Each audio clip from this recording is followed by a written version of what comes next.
Shorty Bible from Englewood. Hey, I just want to just give a word of wisdom to them young guys, them gangsters, them street soldiers that's out there in them trenches, that's putting in work. I just want to give a word of wisdom that there's nothing wrong with thinking smart, because a lot of times being in the concrete jungle and being about that life, you could have too much heart. And why I'm saying this is because back in the late 80s, in the early 90s, when I was a youngster, years before I got indicted, Mr. Larry Hoover, he told me when I was visiting him one time that you could have too much heart, and that right there, that word of wisdom right there, man, it took me long ways, being out there, in them streets. But years later, when I'm in prison, when I'm in Lewisburg, at the time they had turned it into a special management unit for the whole BOP, for the whole federal system, called the SMOOT, Special Management Unit. I mean, for the most dangerous, guys, the most violent, problematic, can't be managed, can't be broken. It was that type of environment, that type of place. But anyway, I had a young celly from out of New York.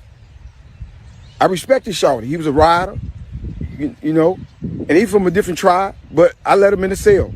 But anyway, when I first got there to Lewisburg, though, some of the good men pulled me up. My man Mac 11, Pistol Pete, co-defendant from Money, Sex, and Murder. My guy from out of Oklahoma, Baby D, and my good man Kiko, from LA.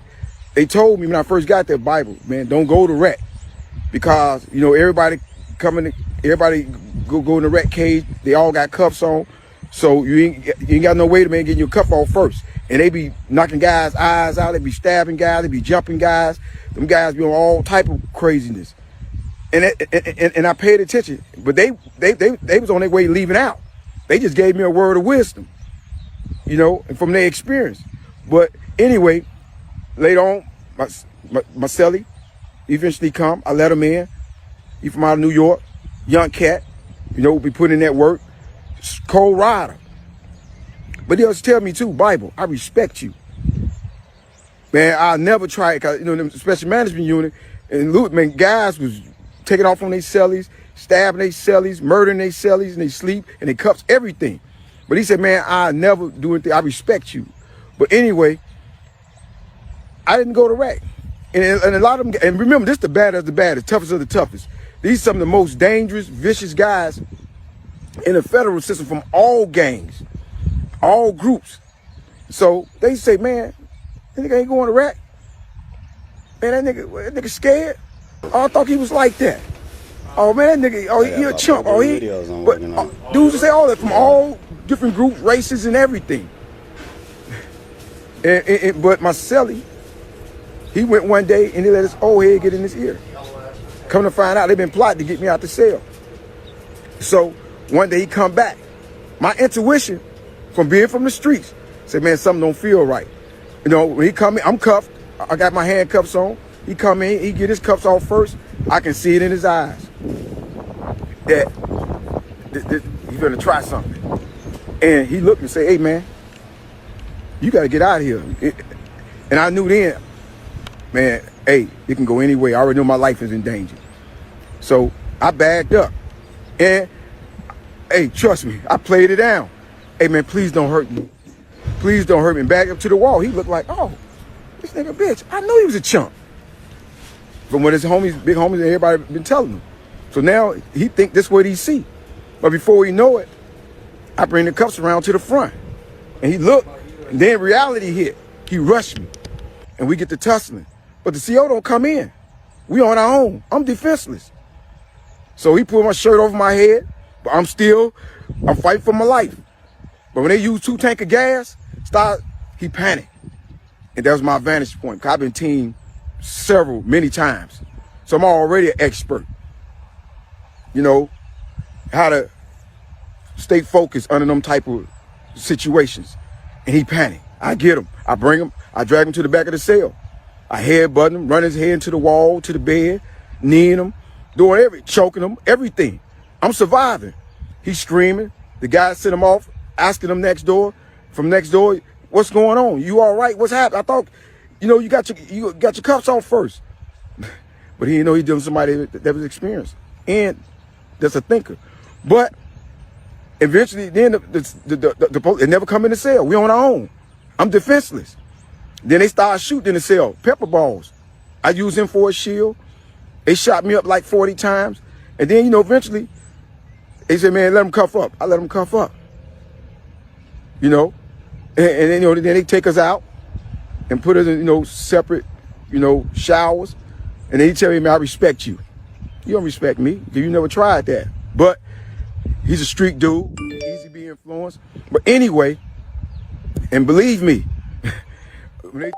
from that point, they thought, oh man, he a chump. Oh, he's scared. Or man, see, I told you why he ain't coming to wreck. All them dudes, all that changed. And believe me, that was taken care of. You dig what I'm saying? But the thing is, if I'd have had too much heart, I'd have been a victim. Just like a lot of them guys that was there throughout the time I was there, that was notorious, that was vicious. Majority of them was victims. Majority of them became victims because they had too much heart. They didn't know how to think. See, that's the difference. And that's what I'm saying about even right now in the streets, man. There's always somebody that's badder than you, that's tougher than you, that's more violent than you, yeah, that's more dangerous than you, that's more diabolical, ruthless, all that, and ready to take your spot. And remember that everybody don't think like you think. So they not playing your rules or they not playing your game. They doing it their way. See? And think about it. How many guys we know that's legends. And we can go years back, decades back. That was legends. Notorious. The most feared. Look at the walls in the community, in the hoods. Where they at? You know how man. And they all was armed. Majority of them be armed when they get killed. See?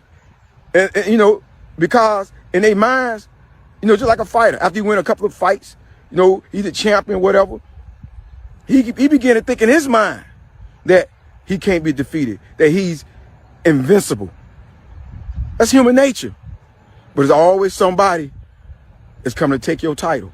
There's always somebody up and coming and ready and hungrier and better techniques, all that coming to take your spot. It's just like the streets, man.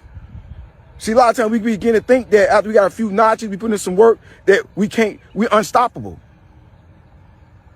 No matter who you are, you're human. And you could be stopped.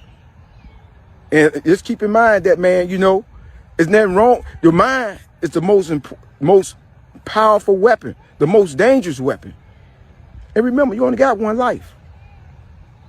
So, man, think before you act. Think before you act. Don't act, then think. See, it's like a dog, you know what I mean? Chase his tail. And you know how that end up. A lot of guys end up like dead dogs, man. So what I'm just saying is, man, stay focused. Always remember that, use your mind. Always remember that there's always somebody that's tougher than you, that's more violent than you, that's more dangerous than you, and they don't care. And you ain't the only one. And remember, you can have all the guns in the world, even on you, but it's all about who shoot first. And they've always been proven. So don't never think that because you have one that you can't be got. See? And that's and one thing about a wise man, a fool, a wise man, he learned from other mistakes. A fool learned from his own. So I'm just saying, man, this is word of wisdom to them young brothers out there, man. It's out there in them trenches, man. That's out there and use your head. Think, because you only got one life. And sometimes you make that mistake, or that decision. The consequences. Remember, a man of thoughtless actions is always surprised by the consequences. And believe me, when you make that one fatal mistake, sometimes